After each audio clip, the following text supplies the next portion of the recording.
अस्सलामुअलैकुम एवरीवन। आज है डे 3 रमज़ान का। तो मैं बना रही हूँ अफ्तार यहाँ पर, और अज़ान हो चुका था असर का, तो मैंने नमाज़ भी पढ़ लिया था। और बस यहाँ पे है ना तैयारी चल रही है पकौड़ों की। तो आज मैं बना रही हूँ पनीर पकौड़े, और इसके साथ प्याज वाले बनेंगे और लौकी वाले और आलू वाले। मतलब लौकी आलू वाला और प्याज वाला तो कॉमन रहता है डेली, और अगर आप उसमें चाहें तो ऐड ऑन कर सकते हैं नई डिशेस। तो आज मैंने नई डिश जो है वो पनीर पकौड़ा ऐड किया है। तो ऐसे ही जैसे जैसे दिन है ना आगे बढ़ता जाता है रमज़ान का, वैसे वैसे हम लोग नई नई डिशें बनाते रहते हैं, कभी कुछ कभी कुछ। अभी तो बहुत सारी डिशें बनानी बाकी है, जैसे ब्रेड पकौड़ा बाकी है, और समोसा बाकी है, फिर मंचूरियन बाकी है, जितने भी आइटम होते हैं तो कुछ, और ब्रेड कटलेट भी बनाती हूँ मैं, वो सब है ना चीज़ें बाकी ही हैं।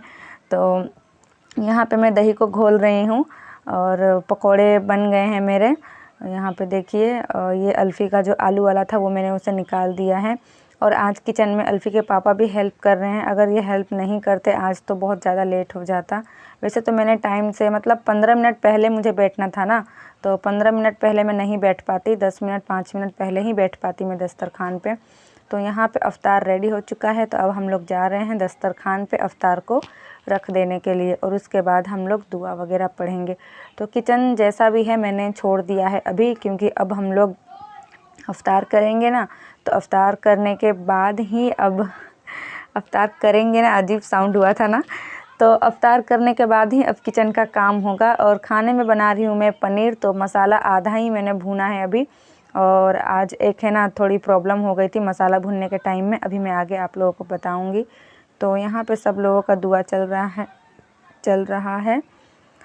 तो मैं भी बैठ जाऊंगी दुआ करने के लिए, और आप लोग भी कोशिश करिएगा, कोशिश क्या पूरी अपनी ताकत लगा दीजिएगा कि आप लोग है ना अफ्तार से, मतलब अफ्तार का जो समय है उससे पहले ही दस्तरखान पे बैठ जाएं और दुआ करें, खूब दुआ करें, रो रो कर दुआ करें। और रो नहीं सकते तो शक्लें बना के, जो रोने वाली शक्ल होती है वैसी दुआ करें। हालांकि सबके सामने तो रो कर दुआ करना थोड़ा अजीब सा लगता है, तो कोशिश करें कि मतलब गमगीन होकर अल्लाह से एकदम कांटेक्ट करके, जैसे दिल ही दिल में दुआ करें, और अपने लिए भी और दूसरों के लिए भी दुआ करते रहें। और अब है ना अज़ान होगा, तो हम लोग शरबत और खजूर खा के ही नमाज़ पढ़ने बैठ जाएंगे। मैं और अल्फ़ी नमाज़ पढ़ेंगे। अल्फ़ी के पापा नमाज़ नहीं पढ़ते हैं, मैं उन्हें बोलती हूँ कि आप पढ़िए, तो खाली फ़जर में जाते हैं और ईशा की नमाज़ में जाते हैं, मगरिब के नमाज़ में भी नहीं जा रहे हैं। तभी जाएंगे, मैंने उन्हें बोला है कि आप जाइए, मस्जिद पास में ही है। तो कुछ तबीयत भी इनका ख़राब था, तो इसलिए अभी नहीं जा रहे हैं वो। तो कल परसों से, मतलब डे 4 या डे 5 जब रमज़ान का होगा तब ये जाएंगे ज़रूर इंशाअल्लाह। तो देखिए अज़ान हो चुका था और हम लोग आ गए हैं नमाज़ पढ़ने। अफ्तार से उठ कर के कैमरा सेट करो, फिर नमाज़ पढ़ो, तो थोड़ा बहुत है ना कैमरा इधर उधर हो जाता है। तो हम दोनों का शक्ल ठीक से नहीं आया है, फिर भी जितना हो सका मैंने आप लोगों के लिए शूट किया। रमज़ान के महीने में है ना ब्लॉग बनाना बहुत ही डिफ़िकल्ट मुझे ऐसा लग रहा है, लेकिन फिर भी मैंने कहा कि नहीं, जब इतने दिनों से जुड़ी हूँ आप लोगों के साथ, तो रमज़ान का महीना कैसे छोड़ सकती हूँ। तो इन जनाब को देखिए, ये मोबाइल चला रहे हैं। आजकल के बच्चों को तो बस फ़ोन मिल जाना चाहिए। ये पहले फ़ोन नहीं चलाता था, लेकिन अब इसको भी धीरे धीरे आदत हो गया है। और अफ्तार हो चुका था, बर्तन बचे हुए हैं, और मसाला भी आधा भुना था मैंने। और अफ्तार जो है मेरे भांजे के लिए भी मैंने रख दिया है, ज़्यादा नहीं खाते हो इसलिए इतना रखा है। और ये पनीर है, पनीर की सब्ज़ी बनाऊंगी। तो आज जब मैं मसाला पीस रही थी ना पनीर की सब्ज़ी के लिए, तो उसमें है जो जार का हैंडल होता है उसमें स्क्रू लगा होता है, तो वो स्क्रू है ना मसाले में गिर गया था। तो उसको ढूंढते बहुत परेशानी हुई थी। लास्ट में जब मसाला ठंडा हुआ तब मैंने हाथों से निकाला। तो यहाँ पे मैंने खाना बना लिया था। अल्फ़ी ईशा की नमाज़ पढ़ रही है, और मैं कुछ बर्तन जो अफ्तारी के थे वो धो रही हूँ, और खाना बनाते टाइम निकले हैं उन्हें धो रही हूँ। मैंने बनाया था पुलाव और पनीर की सब्ज़ी, और कढ़ी जो है कल की बची हुई थी। तो बस इस तरह से बर्तन वर्तन धोने के बाद मैं भी अब ईशा का नमाज़ पढ़ूंगी। और मेरी सासू माँ को मैंने बोल दिया है कि आपको अगर खाना हो तो आप निकाल कर थोड़ा खा लीजिएगा।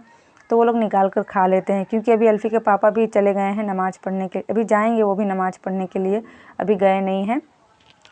तो मेरा भांजा और मेरी सास पहले ही खा लेते हैं, और हम लोग तरावी ईशा की नमाज़ पढ़ने के बाद ही खाना खाते हैं। और जल्दी खाने से भूख भी नहीं लगता है, और 10 बजे के करीब खाते हैं तो भूख भी लग जाता है। तो यहाँ पे देखिए बर्तन वगैरह हो गया है और गैस स्टोव भी अब साफ़ करना बाकी है मेरा, तो उसे भी मैं साफ़ कर लूँगी। और मुझे आज जमाना है दही, तो मैं दही भी जमाऊँगी।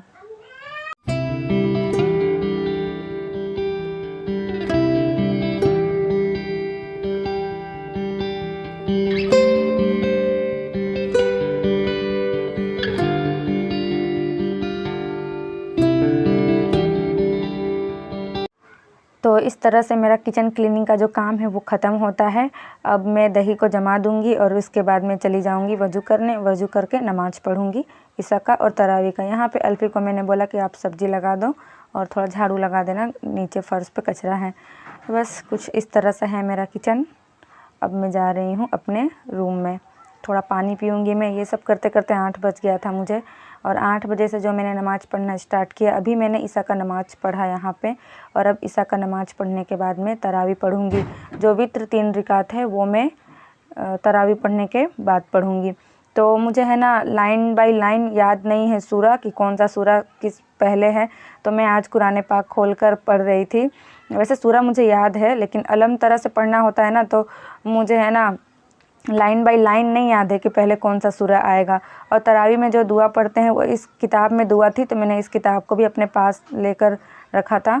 और चश्मा पहन के मैंने आज नमाज़ पढ़ा, क्योंकि इतना दूर से मुझे दिखाई नहीं देता।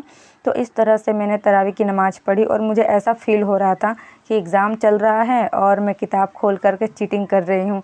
बिल्कुल वैसी ही फीलिंग मुझे आ रही थी, क्योंकि सारा सूरा आँख के सामने था। गलती होने का बिल्कुल भी वो नहीं था, देखकर ही पढ़ रही थी मैं। आता भी था, फिर आ रहा था सूरा, फिर भी मैं देखकर ही पढ़ रही थी आज। और इस तरह से मुझे जब याद हो जाएगा लाइन बाय लाइन, तो मैं है ना बिना कुरान पाक के ही पढ़ूँगी। तो नमाज मेरा कंप्लीट हो गया था और अब मैं यहाँ पे कुरान शरीफ पढ़ रही हूँ। जो मेरा पारा चल रहा है, मेरा 10वां पारा चल रहा है। तो सब करते करते 9:30 हो गया था। और इसके बाद अल्फ़ी के पापा आ गए थे तरावी पढ़ के, तो हम लोगों ने खाना खाया और 10 बजे के करीब मेरा खाना वाना कंप्लीट हो गया था। बर्तन भी मैंने धो लिया था, क्योंकि बर्तन अगर रात में धो लेना तो सुकून रहता है सुबह में, क्योंकि सहरी कर करके मतलब सहरी करके तो फिर है ना मैं सो ही जाती हूँ और 8 बजे 7:30 बजे उठती हूँ। तो इस तरह से मेरा रहा आज का ब्लॉग। होप आप लोगों को अच्छा लगा होगा। Bye bye.